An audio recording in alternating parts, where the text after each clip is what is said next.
أعوذ بالله من الشيطان الرجيم بسم الله الرحمن الرحيم ألا إن أولياء الله لا خوف عليهم ولا هم يحزنون الذين آمنوا وكانوا يتقون ألا یاد رکھو خبردار ان بلا شبہ اولیاء اللہ کے ولی اللہ کے دوست لا خوف علیہم ان پر کوئی خوف نہیں ہوتا ولا هم يحزنون اور نہ ہی وہ غمگین ہوتے ہیں الذین آمنوا یہ اللہ کے ولی کون ہیں الذین آمنوا جو ایمان لائے وَكَانُوا يَتَّقُونَ اور وہ اللہ سے ڈرتے ہیں قرآن مجید کے اندر ولی اولیاء اور ولایت یہ 88 دفعہ استعمال ہوا ہے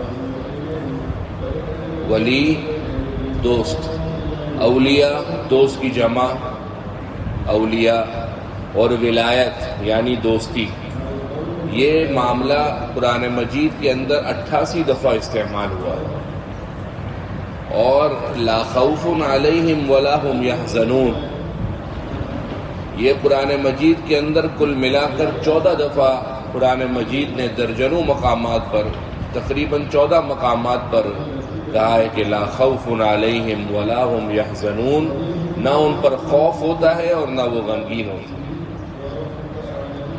اللہ کا ولی کون ہے درجنوں تعریفیں کی گئیں کہنے والوں نے کہا کہ اللہ کا ولی وہ ہے جس کو دیکھ کر اللہ یاد آ جائے جس کی شکل پہ اللہ کا قیمتی نور برستا ہو چہرہ دیکھ کر اس کو اللہ یاد آ جائے وہ اللہ کا ولی ہے کہنے والوں نے یہ بھی کہا جو سنتوں کا پابند ہو توحید پر کاربند ہو وہ اللہ کا ولی ہے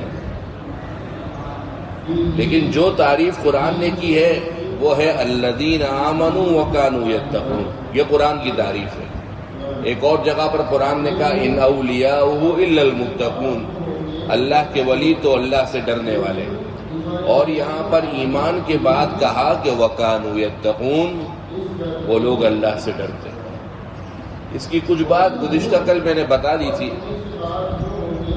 کہ آپ لاکھ اپنے پیر کو ہوا میں اڑتا دیکھیں معجزے اور کرامتیں اس سے چھوٹتی نہ ہوں دیندار نمازوں کا انتہائی پابند نفل نمازیں چھٹنے کا تصور بھی نہ ہو لیکن خدا نہ خواستہ اگر گناہ کا عنصر اس میں ہے وہ گناہ کرتا ہے وہ اللہ کا ولی نہیں ہے اللہ کا ولی تو وہ ہے جو گناہوں سے اپنے آپ کو محفوظ رکھتے ہیں الذین آمنوا جو ایمان لائے وَكَانُوا يَتَّقُونَ اور وہ لوگ گناہوں سے محفوظ رہتے ہیں یہ ہے اللہ کے ولی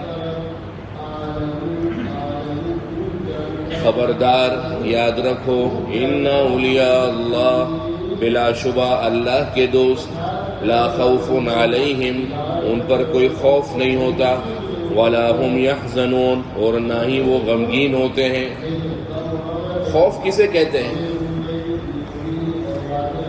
خوف کہتے ہیں مستقبل کے اندیشوں کسے کہتے ہیں خوف مستقبل کے اندیشے مستقبل کی فکریں مستقبل کے غم بعض اوقات انسان سامنے سے ہٹا کٹا انتہائی صحت مند بھی کیوں نہ ہو لیکن اس کو بعض اوقات مستقبل کے غم اتنے لگ جاتے ہیں کہ اندر اندر وہ کمزور ہو جاتا ہے تو مستقبل کے اندیشے جس کو ستانے لگے مستقبل کی فکریں جس کو کھانے لگے یہ ہے خوف یہ کیا ہے خوف یعنی خوف کا تعلق یوں سمجھیے کہ مستقبل سے ہے فیوچر سے ہے اور حزن جو آگے آیا ولا هم يحزنون حزن کا تعلق ماضی سے ہے پاس پرانی قدورتیں ہیں کہ ختم ہونے کا نام ہی نہیں لے رہی پرانی ٹینشن پرانا ڈپریشن اتنا دماغ اور اعصاب پر سوار ہے کہ جسم کسی کام کا نہیں رہا تو جس کا تعلق ماضی اور پاس سے ہے وہ ہے حزن یعنی غم اور جس کا تعلق مستقبل اور مستقبل کی فکروں اور اندیشوں سے ہے وہ ہے خوف اللہ فرما رہے ہیں جو اللہ کے ولی ہوتے ہیں نا، ان کو نہ مستقبل کا خوف ہوتا ہے نہ ماضی کی فکریں ہوتی ہیں۔ خوف،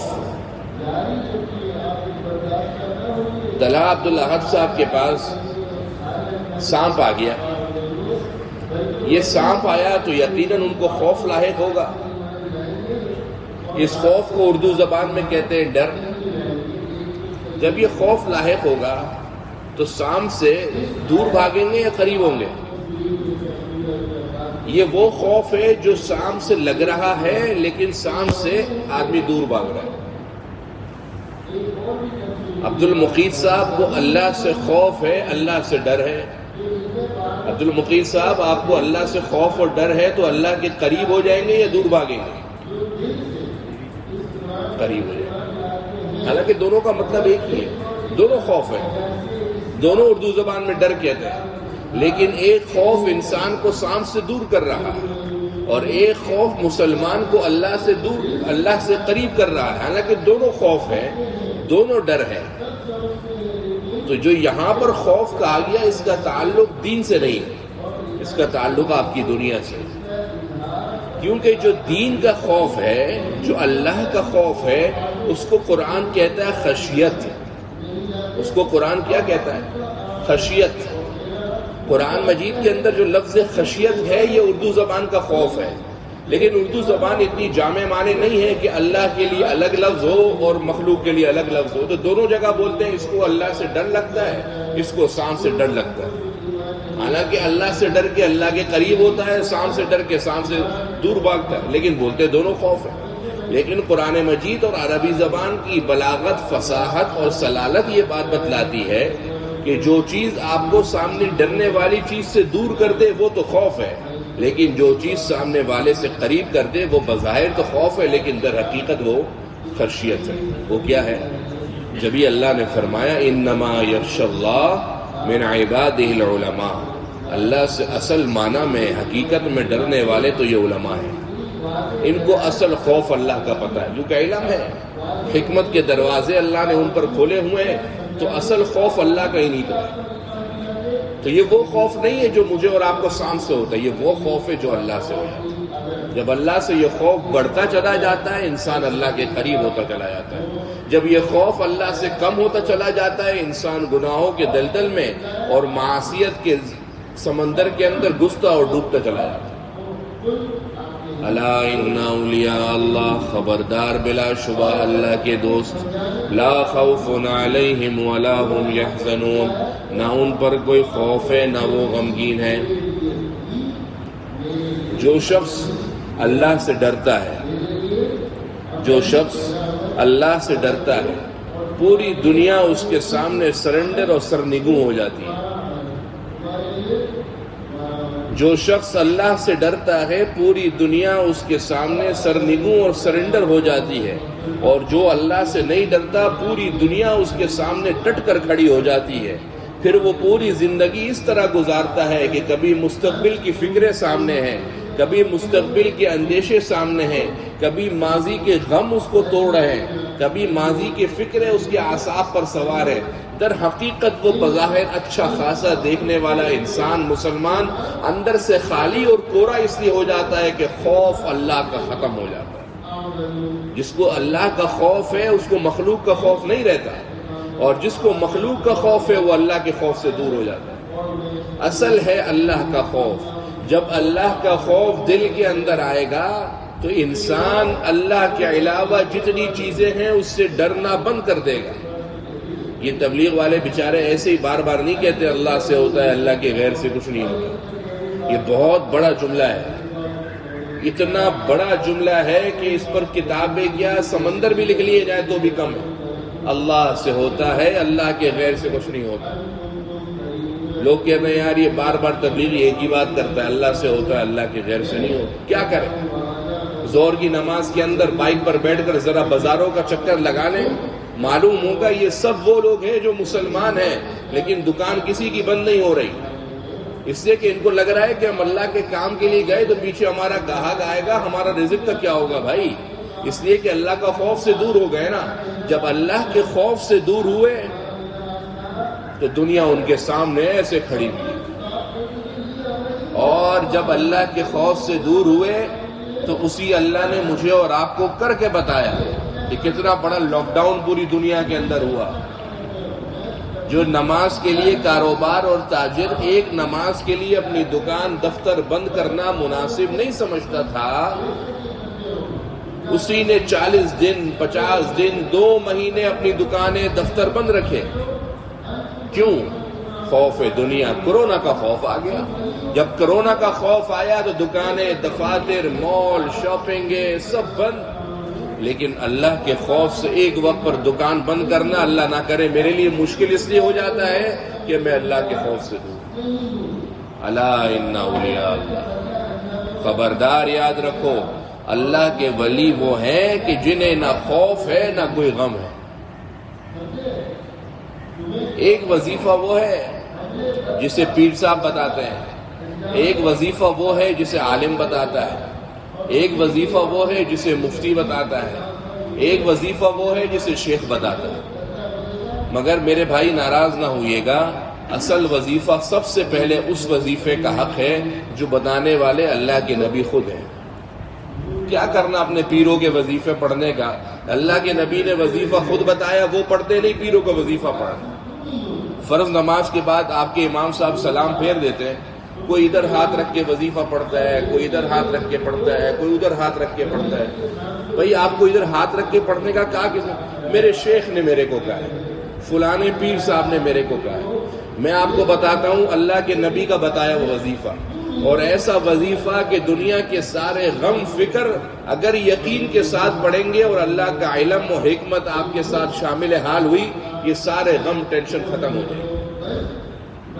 ابن سنی نے روایت کیا کہ آپ صلی اللہ علیہ وسلم جب نماز پڑھ کے فارغ ہوتے تھے تو اپنا سیدھا ہاتھ پیشانی پر ایسے رکھتے تھے, یہ آپ کی پیشانی ہے, ایسے رکھتے تھے, اور پڑھتے تھے ہر فرض نماز کے بعد بسم اللہ الذی لا الہ الا هو الرحمن الرحیم اللہم اذہب عنی الہم والحزن. اللہ کے نام کے ساتھ جس کے سوا کوئی معبود نہیں, وہ اللہ بے حد مہربان نہایت رحم کرنے والا ہے. اے اللہ مجھ سے ماضی کی فکرے اور غم اور مستقبل کے اندیشے دور کر دو. یہ وظیفہ بتانے والے خود ان تمام پیروں کے, شیخوں کے, مشائخ کے سردار ہیں, تمام انبیاء کے سردار ہیں. یہ وہ نبی ہے جس کی وجہ سے ہی کل کائنات بنی ہے. یہ وظیفہ پڑھنا مجھے اور آپ کو یاد نہیں ہے, لیکن نماز کے بعد کوئی ادھر رکھ کے پڑھتا ہے, کوئی ادھر رکھ کے پڑھتا ہے. ناراضگی معاف, لیکن پہلے اس وظیفے کا حق ہے جو میرے نبی نے بتایا, بعد میں یہ سارے وظیفے. آج سے عمل شروع کریں اور اس یقین کے ساتھ کریں کہ یہ نمازیں ہمارے غم فکر اور مستقبل کے خوف اندیشے یہ سب کو دور کر دیں گے.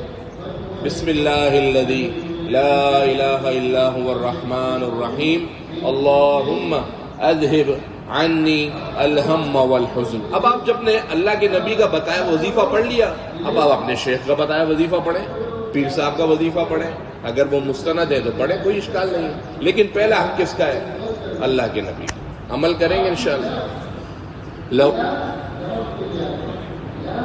بسم اللہ الذی لا الہ الا هو الرحمن الرحیم اللہم اذہب عنی الہم والحزن.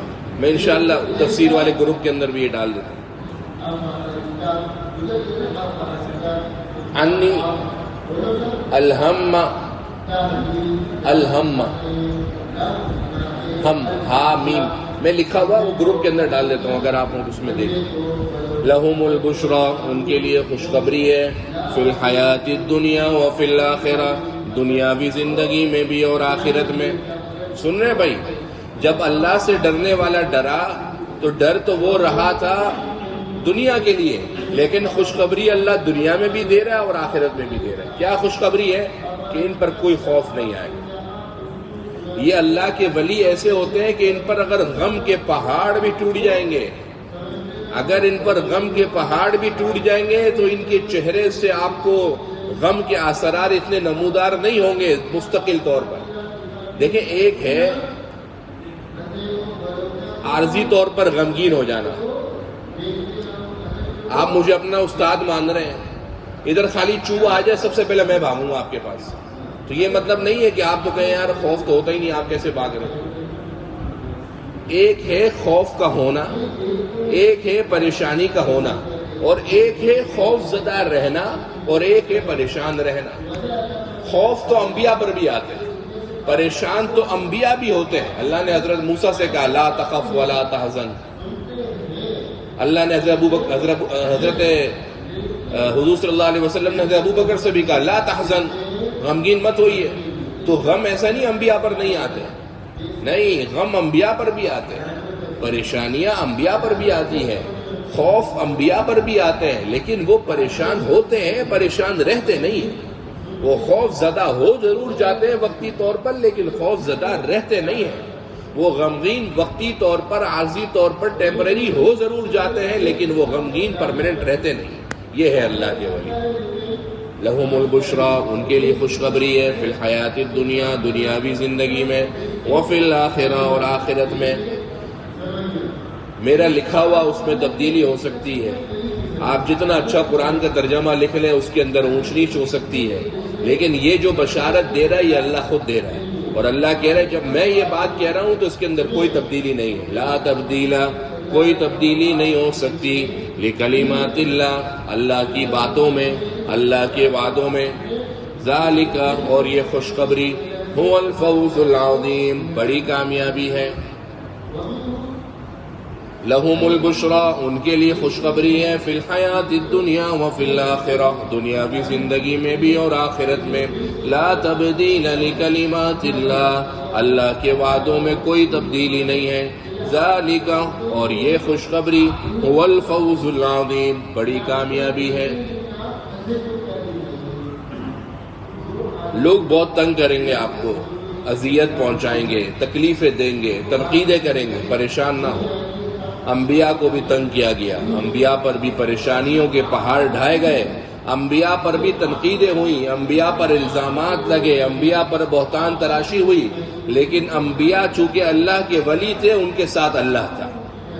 تو اللہ کہہ رہا ہے اے نبی وَلَا يَحْزُنْكَ قَوْلُهُمْ, اے نبی آپ کو ان کا کہنا غمگین نہ کر دے. آپ ان کافروں کی باتوں سے غمگین نہ کھائیے. آپ میں سے بھی کوئی پریشان ہے, غمگین ہے, کسی بات کا ستایا ہوا ہے, اپنوں کی سازشوں کا مرکز بنا ہوا ہے, تو اس آیت کو دیکھے, گویا اللہ اس سے خود کہہ رہا ہے وَلَا يَحْزُنْكَ قَوْلُهُمْ, ان کی باتیں آپ کو غمگین نہ کریں. وَلَا يَحْزُنْكَ, اور آپ کو غمگین نہ کر دے, قَوْلُهُمْ, ان کی باتیں. إِنَّ الْعِزَّةَ لِلَّهِ جَمِيعًا, بلا شبہ سارا زور. عزت کا ترجمہ یہاں پر میں کیا کر رہا ہوں, زور, غلبہ.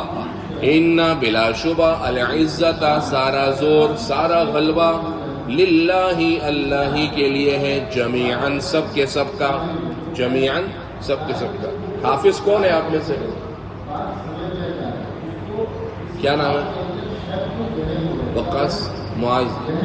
اب معاذ بھائی جب اگلی دفعہ تراویح کے اندر قرآن پڑھیں گے, اور قرآن چونکہ انہوں نے دراسات کا کورس کیا ہوا ہے, تو جب قرآن پڑھیں گے اور اگر انہوں نے قرآن اس طرح پڑھا کہ وَلَا يَحْزُنْكَ قَوْلُهُمْ إِنَّ الْعِزَّةَ لِلَّهِ جَمِيعًا, تو قاسم صاحب فوراً ان کو گدی سے پکڑ لیں, کہیں کہ بھائی یہ آپ, میرے کو تو اس کا ترجمہ پتا ہے, آپ ملا کر کیسے پڑھ رہے ہو. آپ قرآن میں دیکھیں قَوْلُهُمْ کے بعد میم لکھا ہوا آ رہا ہے, چھوٹا سا میم ہے لکھا ہوا ہے. اس میم کا مطلب وقف لازم, یہاں پر وقف کرنا ضروری ہے, یاد رکھیے. اگر آپ نے یہاں وقف نہیں کیا تو اس کا ترجمہ کیا بنے گا, وَلَا يَحْزُنْكَ قَوْلُهُمْ إِنَّ الْعِزَّةَ لِلَّهِ جَمِيعًا, اے نبی آپ کو ان کافروں کا یہ کہنا غمگین نہ کر دے کہ سارا زور اللہ کا ہے. ترجمہ دیکھا کیسے غلط ہو گیا, آپ کو بات سمجھ میں آئی میری, پورا ترجمہ ہی غلط ہو گیا. چونکہ آپ نے اب دراسات کے کورس کر لیا ہے تو آپ کو پتہ ہونا چاہیے کہ یہاں پر رکنا میرے لیے ضروری ہے, اور نہیں رکے تو پیچھے سے کوئی بتانے والا رکے، بھائی آپ نماز پڑھا رہے ہو، ہماری نمازیں کائے کو خراب کرتے ہو؟ پورا ترجمہ ہی آپ نے غلط کر دیا. حالانکہ ترجمہ ہے اے نبی آپ کو ان کے باتیں غمگین نہ کر دے. کیوں نہ کر دے؟ یہاں پر وقف ہے، بات ختم ہو گئی، ان کا کہنا پیچھے گزر گیا. اب آگے اللہ کا کہنا ہے، یہ اللہ کہہ رہا ہے ان العزت للہ جمیعا، سارا زور اللہ ہی کا ہے. هو السمیع، اب وہ اللہ سننے والا، العلیم جاننے والا ہے. اللہ یاد رکھو، خبردار، ان بلا شبہ للہ، اللہ ہی کے لیے ہے، ما فی السماوات، جو آسمانوں میں ہے، وما فی الارض، اور جو زمین میں ہے. امتحانات میں اگر آ جائے کہ آسمان اور زمین میں کیا افضل ہے، تو آپ لکھ سکیں گے کیا افضل ہے آسمان زمین میں؟ اور اس کے لیے پھر ریکارڈنگ بیچتے ہیں، وہ سنیں. میری بس آپ نے بھی یہی لکھنا ہے. بھائی آسمان کس لیے افضل ہے، اس کے اندر میں نے 2-3 نکات آپ کو بتایا کہ اس میں عبادت اللہ کی نافرمانی نہیں ہوتی، اللہ نے آسمان کو زمین پر مقدم رکھا ہے. اسی طریقے سے جب انسان دعا مانگتا ہے تو وہ آسمان کی طرف اٹھا کر مانگتا ہے، اور قبلہ بھی آسمان تک جاتا ہے. تو یہ ساری باتیں آسمان کی ہیں، زمین کی اپنی فضیلت بتائی بھی ہے. تو یہ دونوں باتیں لکھنی ہے کہ کچھ علماء نے آسمان کو افضل کہا ہے، کچھ علماء نے زمین کو افضل کہا ہے. کیونکہ میری باتیں آپ کو اتنی آسانی سے اگر آپ سمجھیں گے کسی تفسیر کے اندر مل یا نہیں ملیں گی. آپ 10 تفاسیر بھی اٹھائیں گے، آپ کو یہ والی باتیں کہیں نہیں ملیں گی. اس کے لیے آپ کو میرا سبق ہی سننا پڑے گا.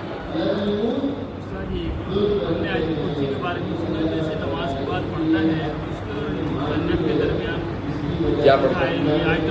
آیت الکرسی کے بارے میں کہہ رہے ہیں. فرض نماز کے بعد آیت الکرسی پڑھنا، آپ صلی اللہ علیہ وسلم نے فرمایا کہ جو شخص فرض نماز کے بعد آیت الکرسی پڑھتا ہے اس کے اور جنت کے درمیان ایک ہی چیز رہ جاتی ہے، وہ ہے موت. جیسے ہی مرے گا جنت کے اندر جائے گا. اس کی بھی عادت بنا لیں، دبر کل صلاۃ، ہر فرض نماز کے بعد پڑھنا ہے. لیکن یہ جو آیت الکرسی ہے یہ ضروری نہیں ہے کہ آپ فرض نماز کے فوراً بعد ہی پڑھیں.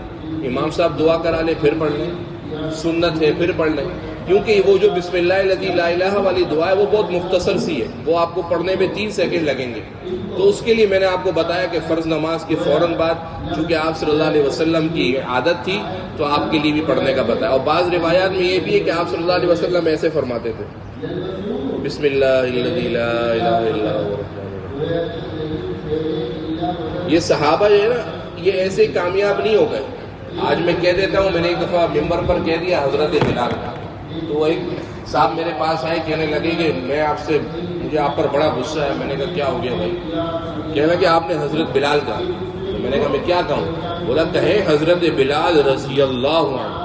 میں نے کہا اچھا بھائی، انشاءاللہ آئندہ میں ایسے کہہ دیں گے. لیکن وقتی طور پر تو غصہ آیا کہ یار اس میں ایسے غصہ ہونے کی کیا بات ہے. لیکن پھر خوشی ہوئی کہ دیکھو صحابہ کے لیے ایک شخص میرے کو، حالانکہ وہ ٹوک بھی غلط رہا تھا، غلط بات پہ ٹوک رہا تھا، لیکن ٹوک بھی صحابہ کی عزت کے لیے رہا تھا. تو صحابہ کا نام آج دنیا کے اندر اسی لیے محفوظ ہے کہ حضور کی ایک ایک ادا نوٹ کی ہے. اپنی اہلیہ سے پوچھیں جو شادی شدہ ہیں، کماروں سے معذرت، کہ وہ بستر سے، کہ جب آپ صبح بستر سے اترتے ہیں تو کیسے اترتے ہیں؟ آپ کے 10 سال 20 سال شادی کو بھی ہو گئے ہوں گے، بیوی کو نہیں پتا ہوگا. اور صحابہ فرماتے ہیں کہ آپ صلی اللہ علیہ وسلم جب صبح نیند سے بیدار ہوتے تھے تو اپنی آنکھیں ایسے پٹکتے تھے، ایسے کرتے.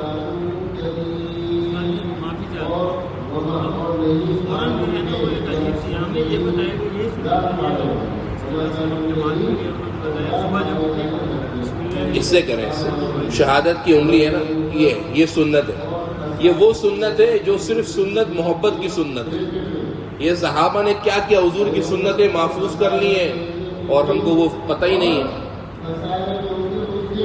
وہ ایک صحابی کہنے لگے حضرت ابو رضی اللہ عنہ کہ حضور صلی اللہ علیہ وسلم کو میں نے دیکھا نماز کے اندر تلاوت کر رہے تھے. تو کسی صحابی نے کہا بھائی جان تلاوت کر رہے تھے، آپ کو کیسے پتہ لگا؟ وہ تو سری نماز تھی، خاموش نماز تھی. تو بولا کہ میں نے آپ صلی اللہ علیہ وسلم کو ایسے دیکھا تھا جماعت کے اندر، تو آپ امام تھے، آپ کی داڑھی ایسے ایسے ہل رہی، تو معلوم ہوا کہ آپ زور اثر کی نماز میں تلاوت کر رہے ہیں. کہ صحابہ نے کیسی کیسی ادائیں حضور کی عادتیں نوٹ کی ہیں. آپ 40 سال اپنی بیوی کے ساتھ گزارے ہیں، اس کی آپ کی بیوی کو نہیں پتا ہوگا کہ آپ بستر سے اترتے کیسے ہو، اٹھتے کیسے ہو. اور ایک ایک عادت آپ صلی اللہ علیہ وسلم کی صحابہ نے محفوظ کی اور امت تک پہنچائی. جبھی تو صحابہ کے دیوانے آج بھی زندہ ہیں، صحابہ کی عزت آج بھی زندہ ہے. اللہ خبردار، ان للہ، بلا شبہ اللہ کے لیے، من فی السماوات، من فی السماوات ومن فی الارض، جو کچھ آسمانوں میں اور جو کچھ زمین میں. وما یتبع الذین، اور جو کچھ وہ پیروی کرتے ہیں، یدعون من دون اللہ، جو پکارتے ہیں اللہ کے سوا، شرکا، شریکوں کو. یتبعون، وہ پیروی کرتے ہیں، الا الظن، مگر خیالات کی. ایک ہے یقین اور ایک ہے خیال. یقین پائیدار چیز ہے، خیال تو آتے جاتے رہتے ہیں. تو اللہ فرما رہے ہیں کہ یہ جو لوگ اللہ کے سوا دوسروں کو شریک بناتے ہیں، کس کی پیروی کرتے ہیں؟ یقین کی نہیں، محض بے سند خیالات کی. وما یتبعون، اور جو یہ لوگ پیروی کرتے ہیں، کون لوگ؟ الذین یدعون، جو وہ پکارتے ہیں، من دون اللہ، اللہ کے سوا، شرکا، شریکوں کو.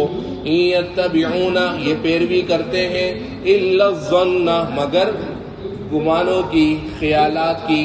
وَإِنْهُمْ، اور نہیں ہے یہ لوگ، إِلَّا يَخْرُصُونَ، مگر اندازے کر رہے. مگر کیا کر رہے ہیں؟ یعنی ان کا پورا دین اندازے پر کھڑا ہوا. یقین ان کو کچھ نہیں ہے، صرف خیالات، گمان اور اندازوں پر اندازے کر رہے ہیں. الا خبردار، ان للہ، بلا شبہ اللہ کے لیے، من فی السماوات، جو آسمانوں میں، ومن فی الارض، اور جو زمین میں. وما یتبع الذین یدعون من دون اللہ شرکا، اور جو وہ لوگ پیروی کرتے ہیں اللہ کے سوا دوسرے شریکوں کی. یتبعون الا الظن، وہ پیروی کرتے ہیں بے سند خیالات کی، گمانوں کی. وَإِنْهُمْ إِلَّا يَخْرُصُونَ، اور وہ لوگ اٹکل کر رہے ہیں، اندازے کر رہے ہیں.